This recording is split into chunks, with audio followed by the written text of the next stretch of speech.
Rati Sari Wailisa, tingkat 2A dengan NIM P0717232326, jurusan Teknologi Laboratorium Medis. Sistem Informasi Kesehatan atau ISK merupakan rangkaian sistem yang digunakan untuk mengumpulkan, menyimpan, mengelola, dan mengelola data kesehatan sehingga menjadi informasi yang bermanfaat bagi pengambilan keputusan dalam sektor kesehatan. Sistem ini memiliki beberapa komponen penting yang saling mendukung agar dapat berjalan dengan baik. Berikut adalah komponen-komponen utama dalam SIK atau Sistem Informasi Kesehatan. Yang pertama, perangkat keras hardware. Perangkat keras merupakan komponen fisik yang diperlukan untuk mengoperasikan sistem informasi kesehatan. Contohnya antara lain, yang pertama, komputer. Alat utama untuk memproses dan menyimpan data kesehatan. Yang kedua, server. Berfungsi sebagai pusat penyimpanan dan pengelolaan data dalam jaringan.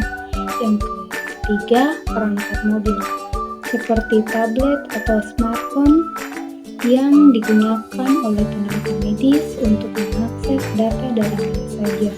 Yang keempat, jaringan komunikasi. Internet atau internet yang memungkinkan transfer data antar sistem dalam jaringan yang luas.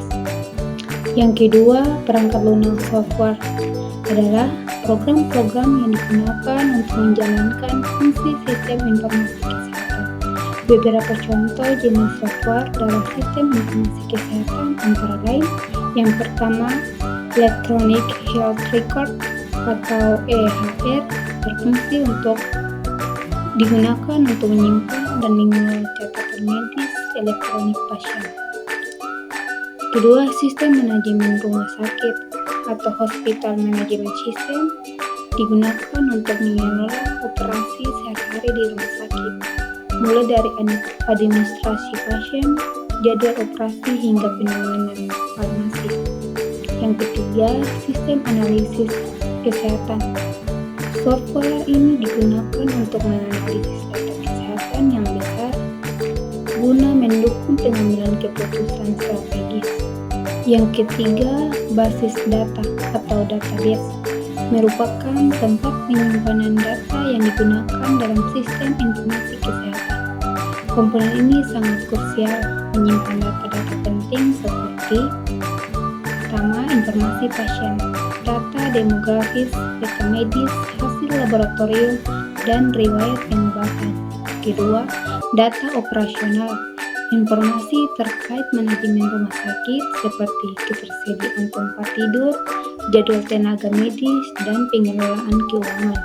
Yang ketiga, data kesehatan publik, meliputi data epidemiologi, surveillance penyakit, dan statistik kesehatan yang digunakan oleh instansi kesehatan.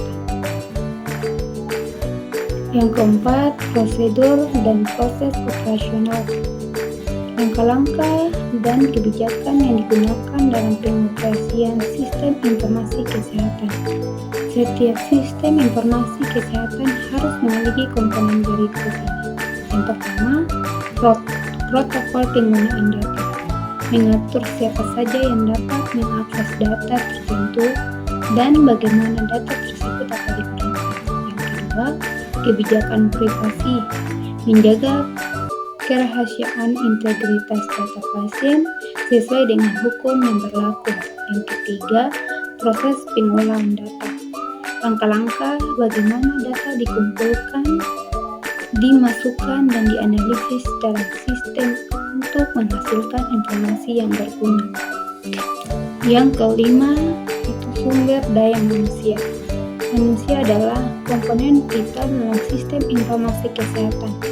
Mereka adalah pengguna yang akan memanfaatkan teknologi dan data untuk mengelola serta meningkatkan pelayanan kesehatan. Sumber daya manusia dalam sistem informasi kesehatan meliputi tenaga kesehatan seperti dokter, perawat, dan tenaga medis lainnya yang menggunakan sistem informasi kesehatan untuk mendiagnosis, merawat, dan memantau kesehatan pasien. Yang kedua, administrator sistem, orang-orang yang bertanggung jawab mengelola dan mengoperasikan infrastruktur teknologi informasi. Yang ketiga, data analis, profesional yang menganalisis data kesehatan untuk memberikan insight bagi pengambilan keputusan dan kebijakan kesehatan. Yang keenam, jaringan dan komunikasi. Komunikasi yang efektif antar bagian dalam sistem kesehatan membutuhkan jaringan yang solid. Komponen ini melibatkan yang pertama infrastruktur jaringan, termasuk jaringan LAN dan WAN yang menghubungkan rumah sakit, klinik, dan instansi kesehatan lainnya.